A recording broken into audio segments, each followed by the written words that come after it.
ফেব্রুয়ারির মাঝামাঝি থেকেই শুরু হয়েছিল ব্যস্ততা। মার্চের প্রথম সপ্তাহ শেষে তুমুল তৎপরতা। হুগলি থেকে বর্ধমান, মেদিনীপুর, রাজ্যের সব প্রান্তেই জোর কদমে চলছে আলু তোলার কাজ। এদিকে প্রকৃতির খামখেয়ালিপনায় শীতেও প্রায়শই আকাশে দেখা গিয়েছে মন খারাপের মেঘ। ভিজেছে বাংলা, মারাত্মক ক্ষতিও হয়েছে আলু চাষের, উঠেছে ক্ষতিপূরণের দাবিও। এরই মধ্যে বাজারে নতুন আলু আসতে না আসতেই উঠছে কালোবাজারির অভিযোগ। ক্রেতাদের একটা বড় অংশের অভিযোগ, চন্দ্রমুখী আলুর বদলে তাদের বাজারের ব্যাগে ঢুকছে ভিন স্বাদের সব আলু। কম দামি আলুকে চন্দ্রমুখী সাজিয়ে দেওয়া হচ্ছে বেশি দামে। চিন্তা বেড়েছে প্রশাসনের। কোনটাই বা চন্দ্রমুখী, কোনটাই বা জ্যোতি, চিনবেন কিভাবে? স্বাদেই বা কি পার্থক্য? বাজারে আর কোন কোন ধরনের আলু রয়েছে? কিভাবে বাঁচবেন অসাধু ব্যবসায়ীদের কাছ থেকে? তারই উত্তর খুঁজলাম আমরা। কিভাবে হবেন সাবধান?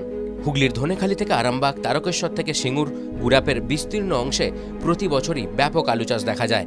কালোবাজারের অভিযোগ উঠছে এইসব এলাকা থেকেও। কিন্তু এলাকার চাষিরা বলছেন, একটু সতর্ক থাকলেই কিন্তু মিলতে পারে রেহাই। পছন্দের আলু নিয়েই ঘরে ফিরতে পারবেন ক্রেতারা। ধনেখালির পদ্মপাড়ার বাসিন্দা বুদ্ধদেব ঘোষ বলছেন কলম্বিয়া ও হেমাঙ্গিনী আলুর কথা।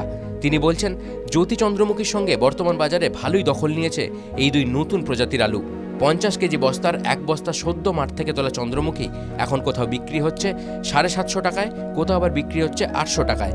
কিন্তু সেখানে কলম্বিয়ার দাম 550 থেকে 600 টাকায়।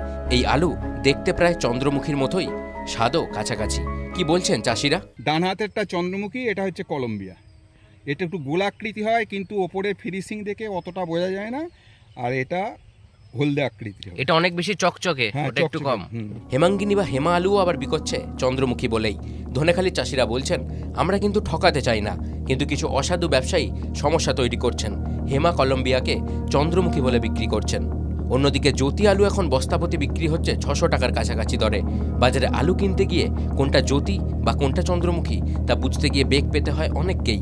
আলুটা সিদ্ধ করার পর একটা বালি বালি ভাব থাকে, হ্যাঁ। আবার চন্দ্রমুখীর মধ্যেই যেগুলো বায়োটেক এসে গেছে, হ্যাঁ, সেই আলুতে কিন্তু প্লেন বিয়ের যে একটা ভাটির প্লেন আলু যেটা বস্তা সেরাই, সেটার যে টেস্ট পাওয়া যায়, আর যে বিভিন্ন বিয়ের এগ্রিটেক, তারপরে এসের বায়োটেক, কেপের বায়োটেক, এইগুলো ঠিক অরিজিনাল চন্দ্রমুখীর মতো আস্বাদ নয়। তাহলেও জ্যোতি আলুর বিশেষত্ব কি? জ্যোতি আলু আলাদা করে কিভাবে চেনা যাবে? জ্যোতি আলুর গায়েতে একটু চিট ফাট থাকবে, হ্যাঁ। আচ্ছা, এর যেমন মোলায়েম ভাব সেইটা জ্যোতির মধ্যে থাকবে না। দেখতে কি দুটোর আকার কি একই রকমের? না না, ও একটু গোল আকৃতির হয়। আর চন্দ্রমুখীটা আদর্শ একটু লম্বাটে সাইডের হবে, ডিম্বাকৃতি। হ্যাঁ, ডিম্বাকৃতি হবে। আর চন্দ্রমুখীর যে টেস্ট, আর যেগুলো হাইব্রিড আলু তাতে জলের পার্সেন্ট বেশি থাকে এবং ক্যাচকেচে একটা ভাব থাকে।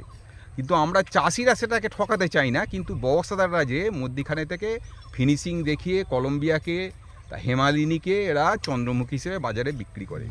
বর্তমানে শহরাঞ্চলে নতুন চন্দ্রমুখী আলু বিক্রি হচ্ছে 30 থেকে 35 টাকা কেজি দরে। সেখানে জ্যোতির দাম 20 থেকে 25 টাকা প্রতি কেজি। জয়দীপ দাসের রিপোর্ট, TV9 বাংলা ডিজিটাল।